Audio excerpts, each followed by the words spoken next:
Hello, folks. Eamon McAuley here, just back with another wee chat about boxing. Was Aaron Pryor overrated? Who did Pryor beat in their prime at light welterweight? Pryor was a great amateur, but I'm not talking about the amateurs, I'm talking about the professionals. What great light welterweight did he beat? As an amateur, Pryor beat the Russians who would go on to become world champions. Is Fazalel Suleiman, Valery Lev, and Valery Rachov. This was in 1974. Pryor beat Tommy Hearns in points in a contest which you should easily find on your YouTube channel. Check it out. Hearns was only 17 at the time. Pryor would lose a controversial decision to the late Howard Davis Jr. in an Olympic box-off. I think it was a 3-2 split. Davis would go on to win the Olympic gold and the Val Barker Trophy, which meant he was the best boxer of the tournament. Pryor left the amateurs with a record of 204 wins and 16 losses. So Pryor turned pro. His first opponent of any note was when he beat Alfonso Peppermint Frazier from Panama. Frazier was old and past his best. That win brought Pryor's record to 20-0. He then challenged the champion Antonio Kid Pemble Cervantes in Detroit.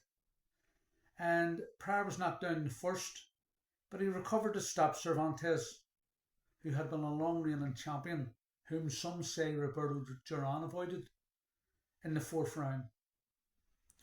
Once again, Cervantes was seen to be past his best. In 1987, I was in Colombia with Paul Hodgkinson when three guys approached us. One of them, not Cervantes, done all the talking, and he was explaining to us who Cervantes was. But I know my boxing, and I knew who he was. And I said to him, Alfonso Peppermint Frazier, and his face lit up. He knew then that I knew who he was. But then the other guy who was doing the talking asked us for some money. I got some photos with Cervantes, but I lost my phone, or I got it stolen in Colombia, and I didn't get to see the photos. But I got photos taken with him. It really was a poor country. Getting back to Pryor, his next opponent of any note was against Alexis Arguello. Arguello, also past his best, was stepping into his fourth weight division to fight Pryor.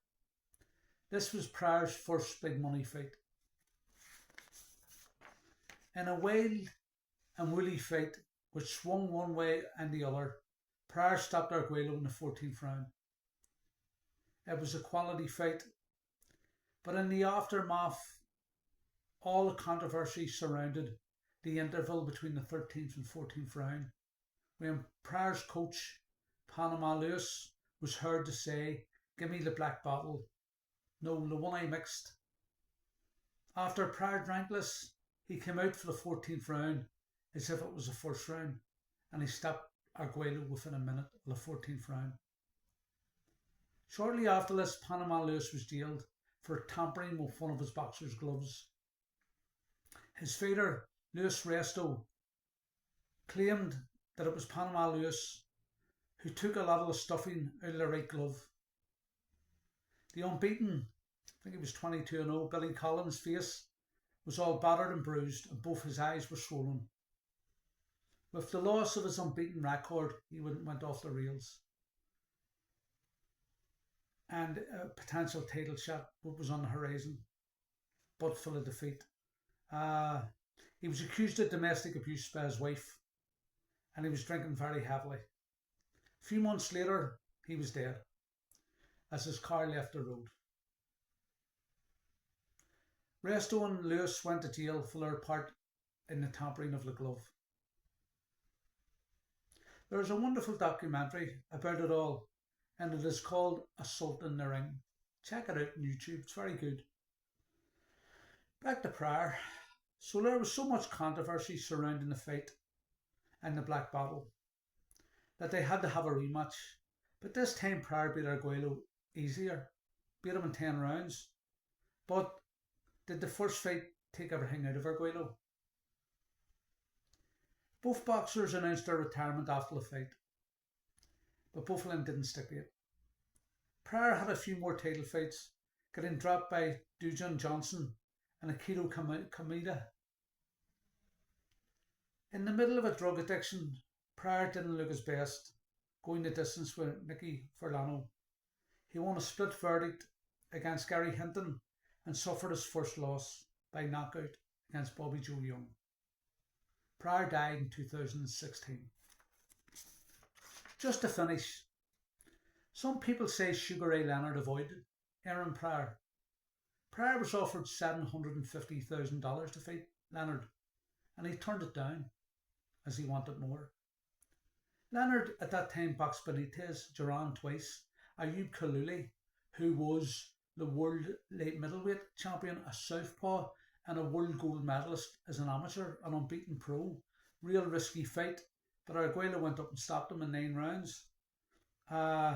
He fought a monster in Tommy Hearns, and he stepped up with 1 fight in 7 years to fight Marvin Hagler. So why would he be scared of wee Aaron Pryor? They were bigger and better men.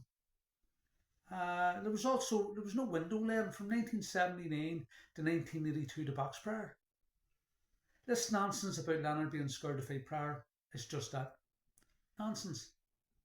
So getting back to the headline, was Aaron Pryor overrated?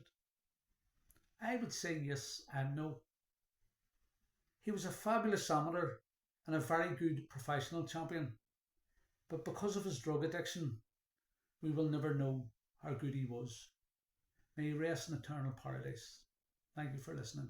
Have a lovely day. God bless.